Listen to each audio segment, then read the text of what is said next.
আসসালামু আলাইকুম। আমি এর আগে একটা ভিডিও বলছিলাম যে কিছু কোরআনের পাখিদেরকে কম্বল লাগবে।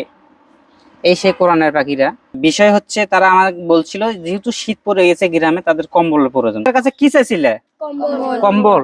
যাই হোক, তোমাদের জন্য কম্বল নিয়েছি আমি। কম্বলগুলো তোমাকে দিচ্ছি, দেওয়ার পরে হুজুরের সঙ্গে কথা বলে তোমরা তারপরে যাবে। কম্বলগুলো আমাদের ওই মাদ্রাসার যে হুজুর আছে তার দ্বারা আমরা কম্বলগুলো তাদের এই কোরআনের পাখিদেরকে দেওয়াবো। আসসালামু আলাইকুম। ওয়ালাইকুম আসসালাম। আপনি ভালো আছেন? আছি আলহামদুলিল্লাহ। আচ্ছা, আমি এর আগে যে ভিডিওটা বলছিলাম যে হলে কিছু কম্বল ওরা চাইছিল আমার কাছ থেকে, জি। তা আমি যে কম্বলগুলো নিচ্ছি আপনি একটু নিজ হাতে ওদেরকে দেন। আচ্ছা ঠিক আছে, আলহামদুলিল্লাহ।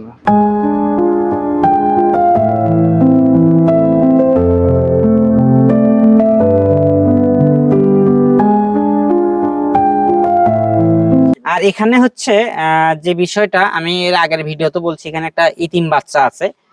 গত ভিডিওতে আমি যে পোশাকটা দেখছি, আজকের ভিডিওতে ওই পোশাকটাই দেখলাম।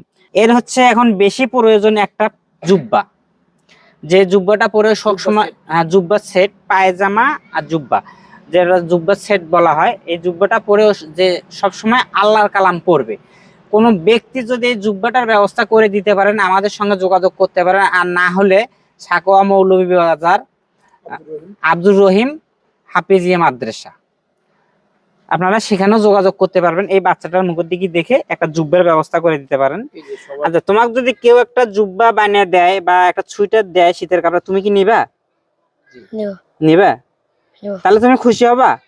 দেখি ইনশাল্লাহ আমরা চেষ্টা করবো তোমার একটা জুব্বার ব্যবস্থা আর একটা শীতের পোশাকের ব্যবস্থা করব ইনশাল্লাহ। আপনারা এই ধরনের ভিডিওগুলো একটু বেশি বেশি করে শেয়ার করবেন, আমি যেন সবসময় এই ধরনের মানুষের পাশে থাকতে পারি, এই ইতিম বাচ্চাদের পাশে থাকতে পারি। একটু সবাই এই ধরনের ভিডিওগুলো বেশি বেশি শেয়ার করবেন। আপনাদের একটা শেয়ারে হয়তোবা বিভিন্ন জায়গায় ভিডিওটা যাবে, এই ধরনের উদ্যোগগুলো আরো বেশি বেশি করে নেবে। সবাইকে আসসালামু আলাইকুম।